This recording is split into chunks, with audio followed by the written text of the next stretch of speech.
ជំរាបសួរពុកម៉ែបងប្អូនទាំងអស់គ្នាថ្ងៃនេះដែរខ្ញុំចង់នាំអារម្មណ៍បងប្អូនទាំងអស់គ្នាទៅទស្សនាអំពីសត្វចិញ្ចឹមដែលមាននៅក្នុងកសិដ្ឋាននៅក្នុងបន្ទាយរបស់យើងខ្ញុំបងប្អូន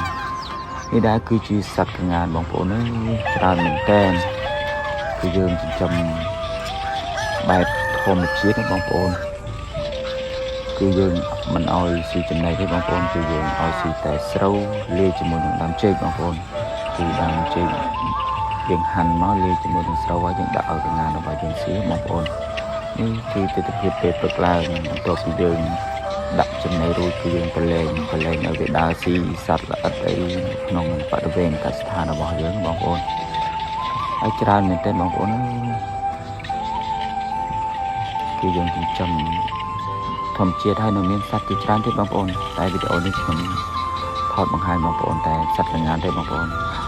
ហើយអា2ក្បាលនេះ3ក្បាលនេះគឺជាប្រភេទគេហៅកង្ងានតោបងប្អូនគឺវាធំជាងកង្ងានវិញធម្មតាហើយវាមុខវាស្អាតណាស់បងប្អូនគួរឲ្យស្រឡាញ់កង្ងានតោធំមែនទេបងប្អូនគឺយើងយកមកដាក់លាយជាមួយនឹងកង្ងានស្រែរបស់យើងបងប្អូនច្រើន